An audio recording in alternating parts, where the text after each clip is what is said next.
waiting on any news updates, but in the meantime, Yahoo Entertainment has put out something like but less than 10 minutes ago saying it ends without dispute latest update Blake Lively and Justice Baldoni lawyers set to meet for first hearing on the newly released text messages.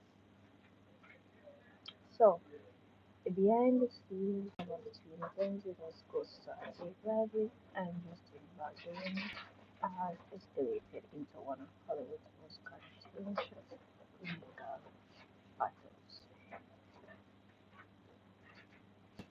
Attorneys of two parties are set to meet today, which is wrong for the first hearing in the case, which comes 2 days after Baldoni launched a new website containing an amendment complaint as well as a timeline of alleged text messages between him and Lively and her husband. Now, the website was launched days after Lively and Reynolds filed notice with the judge as he would seek to dismiss Baldoni's defamation content.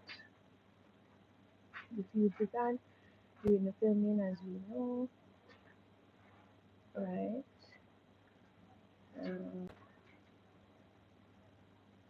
so basically, she filed a as we know.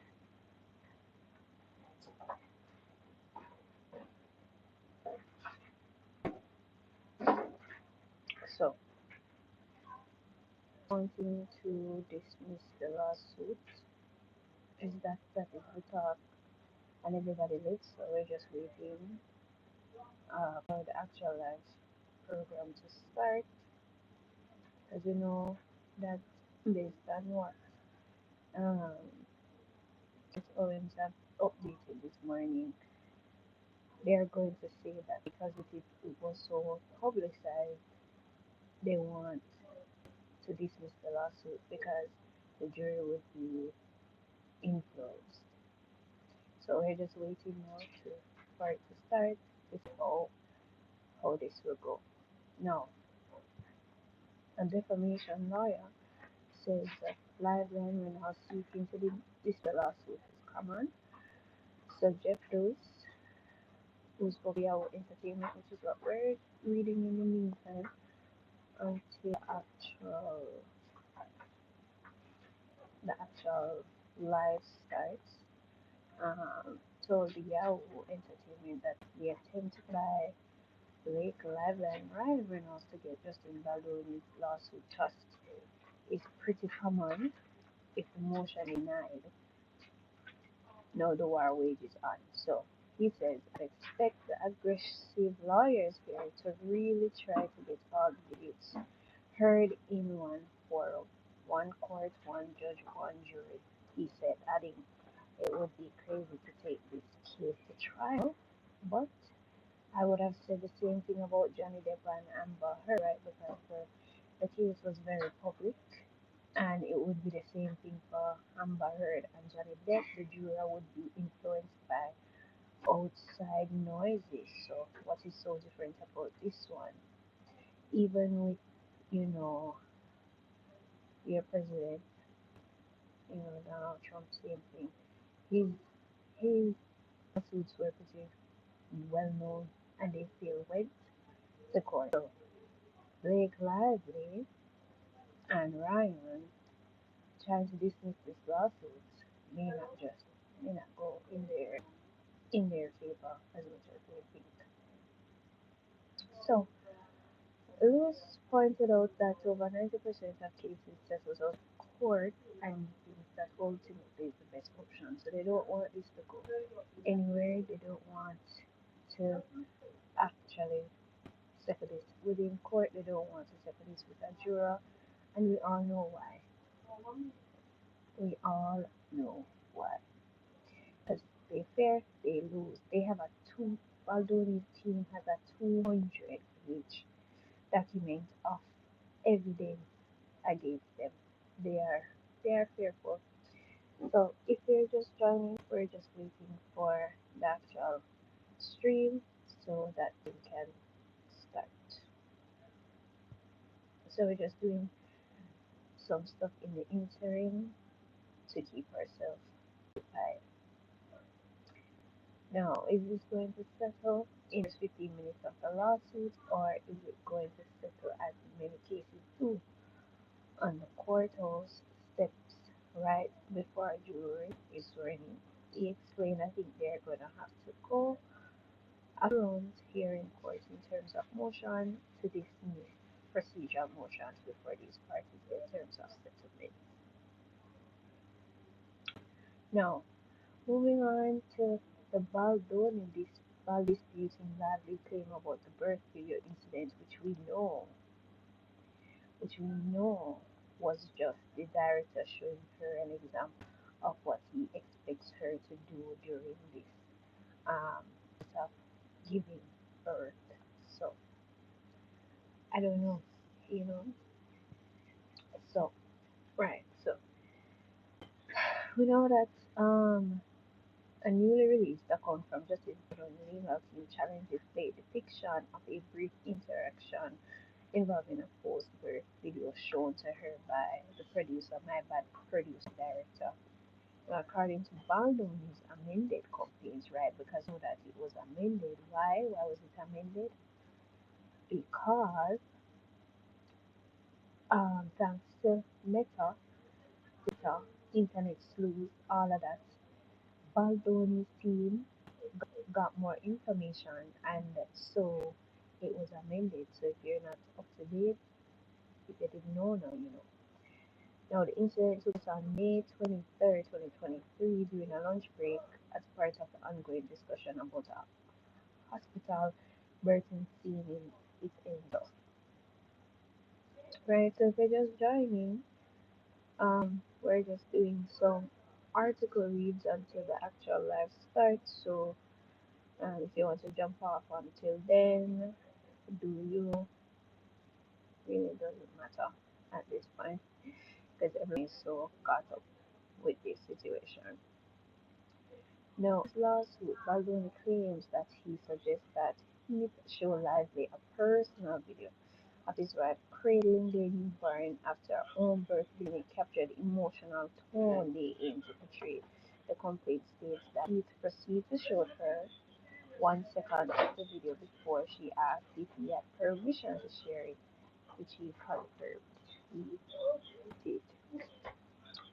Lively then stated that she would watch it later but never did. The entire interaction between East and Lively lasted less than 30 seconds according to Baldoni complaints. Another thing is the Baldonians accusing New York Times of colluding with Lively, citing metadata evidence. Right, so this was something that I got wrong on my previous video, and you guys were on me for it, and for that I apologize. Right, I saw my mistake and I did it. So Justin Baldoni, a complaint now alleges that metadata from a New York Times article titled "We Can Bury Anyone Inside Hollywood's Smear Machine" suggests the publication had access to Blake's type of civil rights complaint. So this was one of the things that we were talking about. It was civil rights complaint. It was not a lawsuit. Civil rights complaint is not something that you public knowledge. If it's a lawsuits I think that is public knowledge. You can search on the web. Everybody can search on the web for a lawsuit. It's not public knowledge if it is it's a civil rights complaint. It's a claim, right? Which I would have mentioned in today's video. Now, Baldoni lawyer claims that metadata indicates that the Times uploaded the document to its system on December 10th, which was 11 days before the article, which was published on December 21st. Right now, if you keep up with Candice Owens, you would know this information quite well. So the amended complaint adds that additional data also that the outlet may have been working on a story as early as October 31st, and you know that the journalists on this they are protected because they cannot give out their source. But it seems that the graphic designer is not supportive. So that's something. So the metadata theory first gained traction among online news according to Bartis. Now, Baldoni claims that this early access allow the Times to shape a narrative that portrays negatively, implying a coordinated effort between Lively and the media to damage his reputation. I will know that reputation is a thing if you're in Hollywood or Hollywood. Alright, so that is one of the many articles that we said. Right, many articles that came out. Alright, so we don't get to go on that now. And as you know, that um,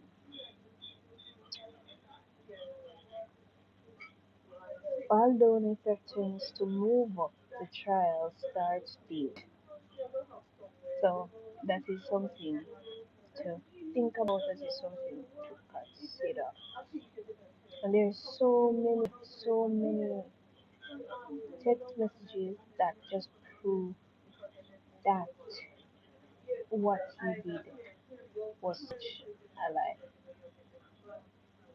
So many text messages that prove what he did was a lie. Now,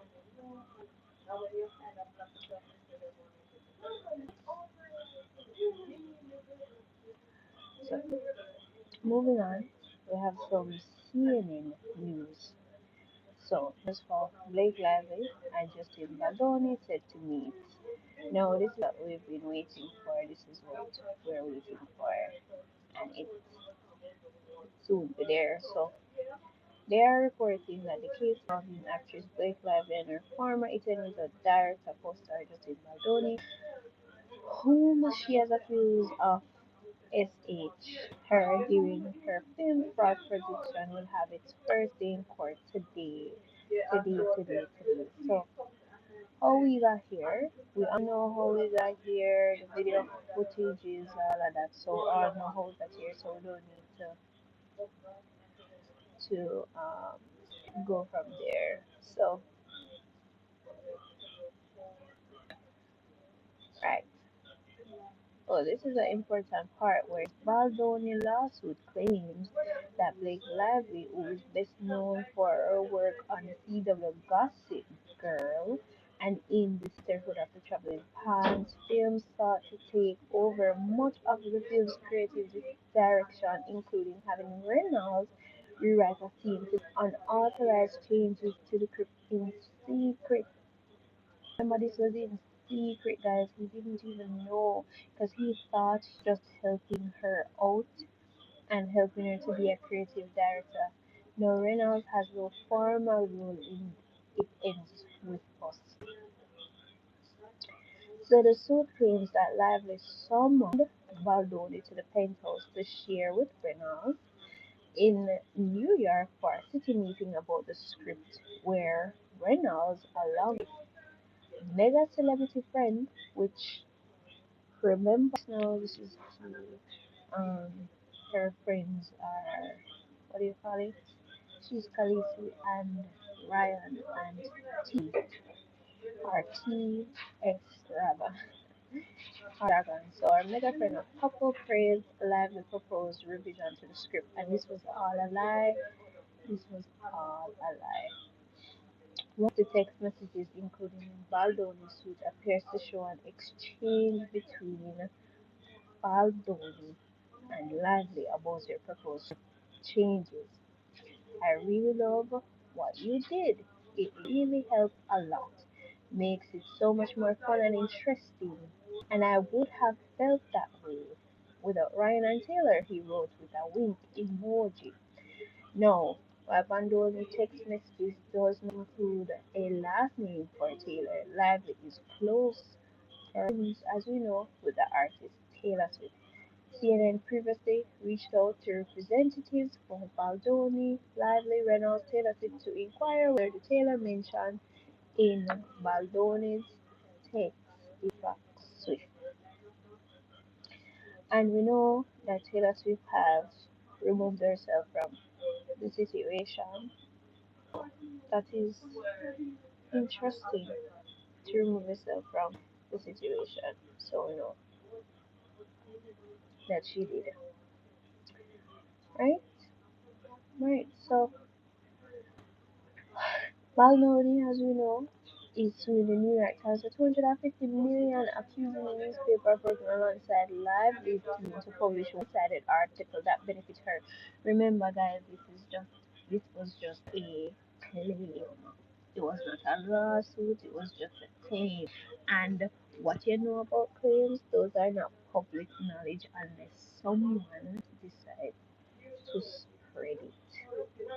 Lawsuits can be researched, claims cannot. So, yeah. New York Times denied Baldwin's allegations, said it stands by its reporting, and it was not December 11th, but December 21st. But we digress. The source, the support is there. So now the public view, the big thing, guys, the big thing on everybody's lips. Will they drop this case and not do anything in the court? We don't know. We don't know, we're not sure. Hope they don't, but as I said, we digress.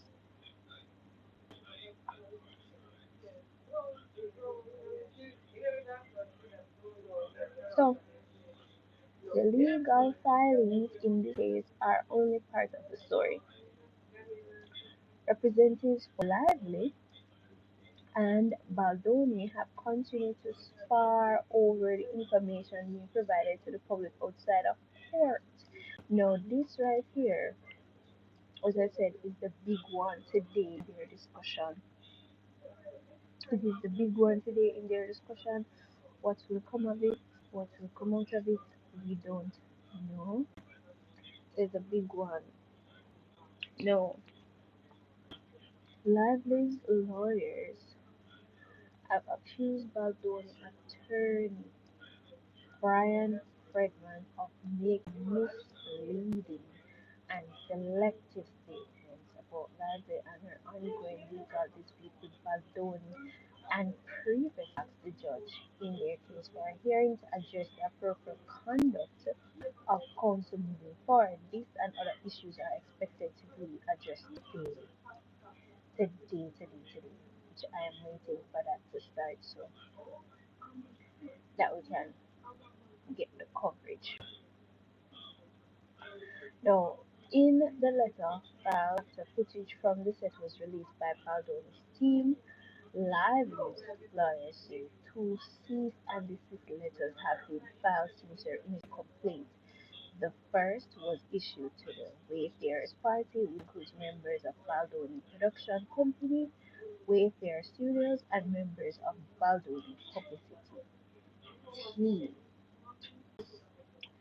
Now, the second cease and desist was sent directly to Mr. Fredman, asking him to stop making further defamatory and retaliatory statements relating to Miss Lively, and asking and saying rather that his public statements are unprotected by the litigation privilege or whatever.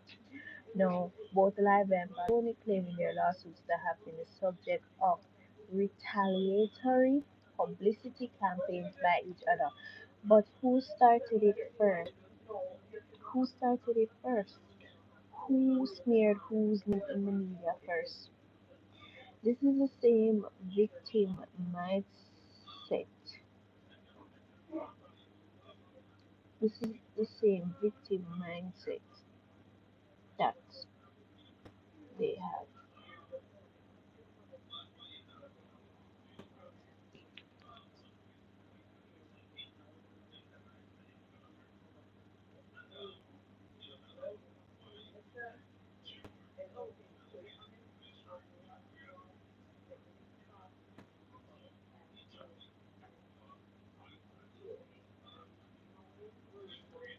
Alright, continuing. In lawsuit, she accused Baldoni's PR representative of orchestrated attempts to hurt her reputation in the media as part of a social media manipulation campaign, which we all know that she's hurting herself in all of this. No, in it, Baldoni refuted that claim, accusing Lively and Reynolds of deploying their enormous plot to steal an entire film right out of the hands of its director and production studio. Further to the suit, accuses Lively and her publicity team of creating a smear campaign against Baldoni and Wayfair to deflect attention away from criticism. Lively received during a press tour for AIDS with us. Now, let us stick a pin here. No, if you have been listening to the internet sleuth, as they call those who have an interest in this case on the internet, of the internet, as you may call it, you would know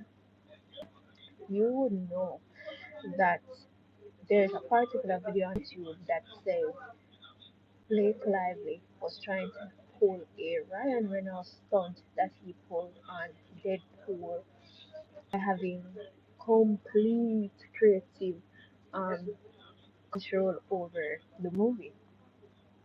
So the steps they outlined was that the first thing he would do is accept lesser pay for a actor of his caliber. So he accepts less money, and they're like, oh wow, he cares about this film. His heart is in this film. He cares about it. So he accepts lesser money for it. After accepting lesser money for it, what he does says, seeing that I'm not getting paid that much, can I tweak the script here and there? Can I tweak it? Can I tweak it? He tweaks it. When he tweaks it, they love it. And what do you know? There's no Deadpool without Ryan Reynolds. And he makes a fuckload of money. Fuckload of money from doing this. So it was the same thing that Lively was doing. As you see, Baldoni is accusing them of trying to steal the entire film out of the hands of the director and the production studio, which is Wayfair, right? Um, so what she did, actually, she accepted 3 million, which is less than what she was supposed to get to act in this movie. Way less than what she was supposed to get. So she accepted the 3 million, less than what she was supposed to get for this movie, and the writer strike would have affected the entire movie production. And what happened?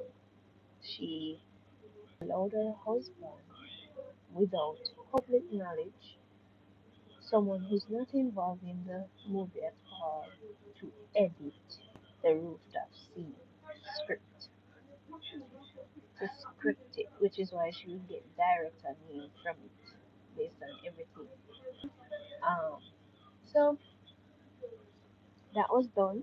And the next thing, she wanted more creative, um, hands-on creation in the movie. She was not supposed to go in the editing. She went in, she edited her own version of the movie, and she threatened Sony. Imagine that. Big, big Sony being threatened by Blake Lively that she's going to go public about the harassment that she felt on their set.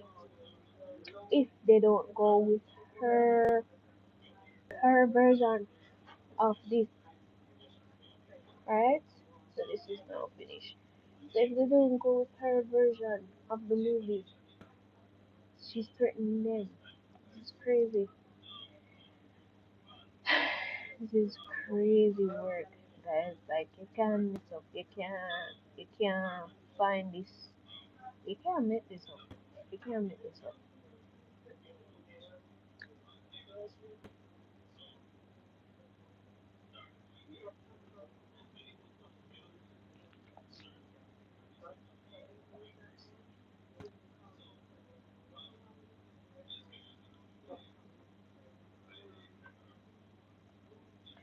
can't make this up.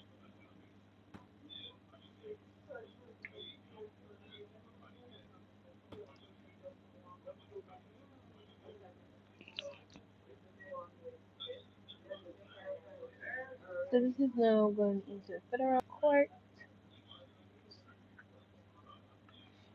No.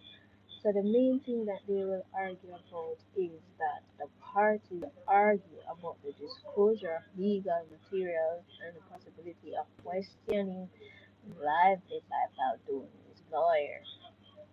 The case is gaining momentum and Judge Lyman has to make key decisions. These are in reference to the mail.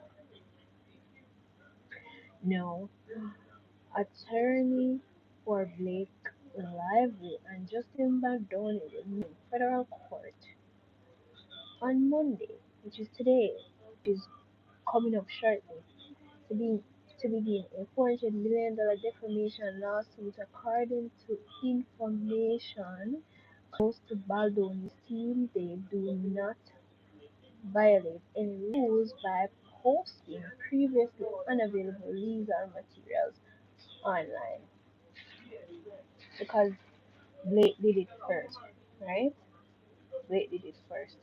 No, the co-stars of the film Leave Me If You Love Me are not required to attend the pre-trial conference in New York, which will begin at 11 a.m. and will be first stage of their legal battle.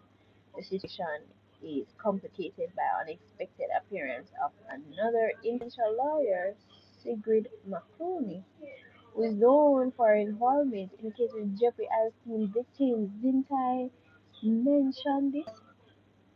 The victim mindset, making sure that people are on your side, making sure to make it seem like yes, this pain and I need help because I am like the Jeffrey Epstein people.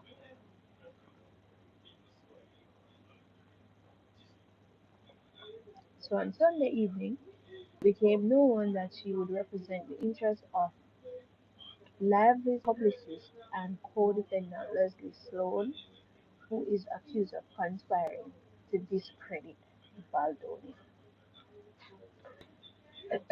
So the legal teams will argue over several key issues which I have mentioned before in my other video, including Lively's request for gag orders and her alleged refusal to dispose Baldoni's lead attorney. She wants to get rid of his lead attorney. Guys, why? Oh, they spelled his name wrong.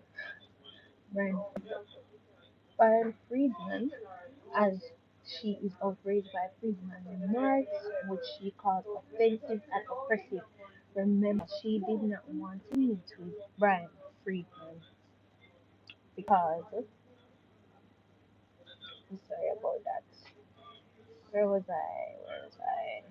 Where was I?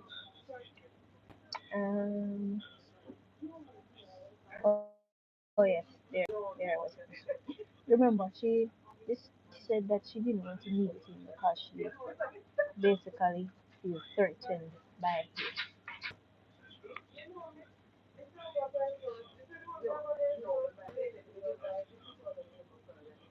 victim mindset and is seeking a gag order from Lewis, barring him from commenting on the case in the media.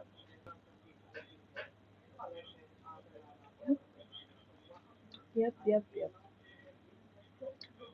yep, yep, yep. So the tension escalated after Baldoni created the website thelawsuitinfo.com on Saturday where they published new details, case, and timeline of events that led to the conflict. Among the documents released are private correspondence between Lively's husband Ryan Reynolds, as you know, he has a big hand in in this, and Baldoni in messages. Ryan initially expressed admiration for cooperation between his wife and Baldoni. This is what Ryan said. Ryan was saying, I'm thrilled that Blake would be opening up his creative treasure trove with someone as diverse as you. I adore you, Justin. He adored Justin first. Another message from Lively to Baldoni while discussing the script for a key scene contains a flirtatious tone.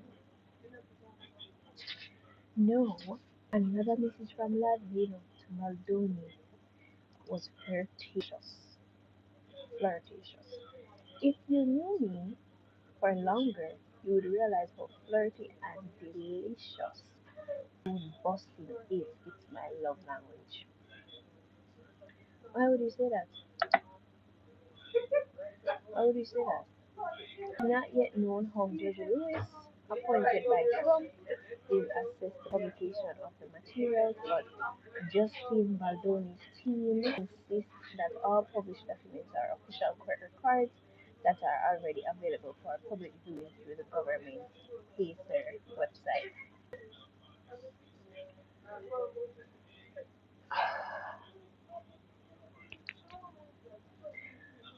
So, this is not an attempt to provoke a conflict, but rather a demonstration of transparency of justice and its use. The source told Daily Mail. According to him, the website lawsuitinfo.com was created solely to provide the public with access to legal documents that are already in the public domain. Exactly. You can't find them for public information. That's just ridiculous. Ridiculous. In addition, Judge Lyman is a rule on whether Brian Friedman, an experienced show business attorney, can dispose Blake Lively. Friedman has previously represented clients such as Meghan Kelly, Tucker Carlson, Julia Roberts, and is now representing Baldoni and his production company, Wayfair Studios. The lawyers for Lively, oh, oh wow, oh wow, sorry about that. Mm, mm, uh, right, so we're back with it. The lawyers for Lively and her husband Ryan Reynolds have objected to the interrogation to be conducted by Friedman. In a Friday address to the court, Baldwin's lawyer Kevin Fritz said Ms. Lively's representative object to Wayfair Studios' general counsel questioning her in person, citing vague statements made by Friedman. No, the court will have to decide whether this motion will be granted or whether Blake Lively will still have to answer Friedman questions in the trial. So, the scandal surrounding Lively Justin Baldoni is gaining momentum.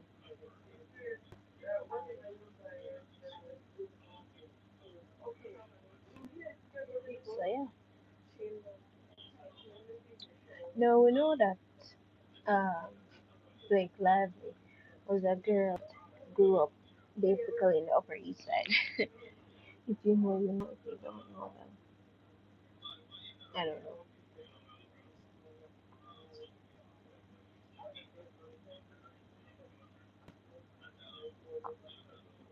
So, among Gossip Girl actress reviews Blake Lively's shocking behavior on set.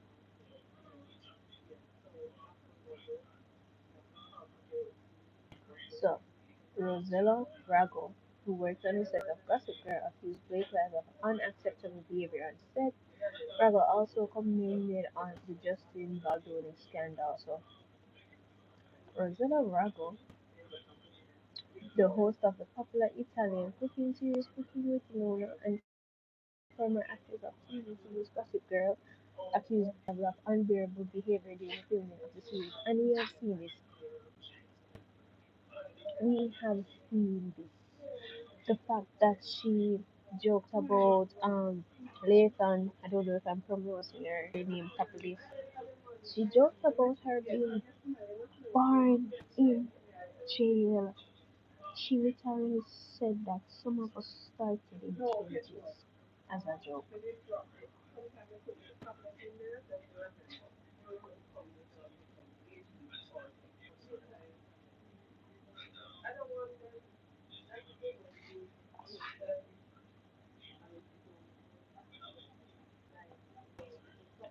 So Rosella would have said, according to her, Lovely be used to being adored, and when she's not adored, she becomes real. I've been and studying movies and TV shows for 15 years, and I have worked on the show off and on throughout the series. I'm going to testify that Lively is terrible. No, you're just joining. This is someone that used to work on Gossip Girl saying that Blake Lively is terrible. I'm sorry to crush your expectations. She was a narrow babe. Or do they mean nipple? I don't know. And when she was 19, the whole world was blowing smoke on her. It was very hard to keep your head when that happened, she emphasized. In the Gossip Girl series, Blake Lively played one of the main roles, Selena Van der Woodsen, while Rago played an extra in several episodes. Rago also commented on the Justin Baldoni scandal, so say she's a typical Upper East Side girl. So she threw people under the bus. So Rago says that she used to throw people under the bus because we know that she reached long time. She not just reached, she reached long time. This Baldoni, a wife and family, and to pass off this friendly relationship as an attack. When I watched the footage, I thought, Jesus, go home already. Oh boy, that's crazy. She even called her friend Taylor Swift. Taylor Swift, that is one of her dragons, to cause friendship with her. Taylor Swift says, get me out of the mess. I don't want to be a part of it. Take me out of this mess. I don't want to be a part of it. Now, if you're just joining, we're just go some articles until the live can be streamed. No, Taylor Swift has decided to enter her communication with Blake Lively because of her involvement in a $400 million lawsuit. Lively Swift's presence to put pressure on director Justin Baldoni during negotiations on the movie, which we all know about. We all know about it, nothing new. She forced that man. If anyone was harassed on set, it was Justin Baldoni. Justin Baldoni was harassed on that set and also the producer, not Blake. Alright, so Taylor Swift has decided to take a step back in their friendship with Blake Lively, feeling that the actress used her to exert pressure in a court case that the singer never wanted to be involved in. UNN reports with reference to Daily Mail. Swift, who is 35, is embroiled in a conflict between Lively and Justin Baldoni, was filed $400 million. Now, Baldoni claims that Lively brought Swift in as a way to exert pressure during the negotiations with her husband, Ryan Reynolds, over the editing of the scene in the movie. It ends with us. Why do they say the movie is called Leave Me If You Love Me? Who is writing this article? Leave Me If You Love Me.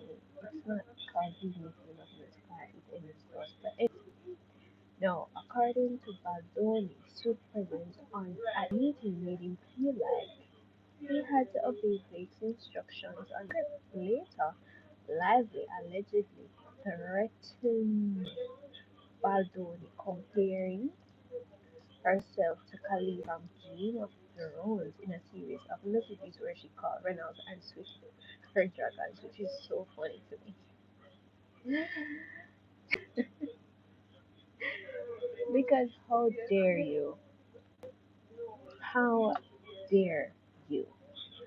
Swift, who happened to be at the meeting by chance while visiting Lashley's penthouse in New York, considered the situation awkward and unnecessary. A source close to the singer said that she was trying to distance herself from the king and did not want to be drawn into it further. No, according to Taylor Swift, now, if you've read that email, not email, if you read that article, Taylor Swift said that she thought the meeting was over and she got there, it wasn't. So she was dragged in the entire situation according to her. Not willingly, but she was dragged in. Which is funny. But um, yeah, so the live is about to start. So we're going to get more information on the case and see what the conclusion has come to.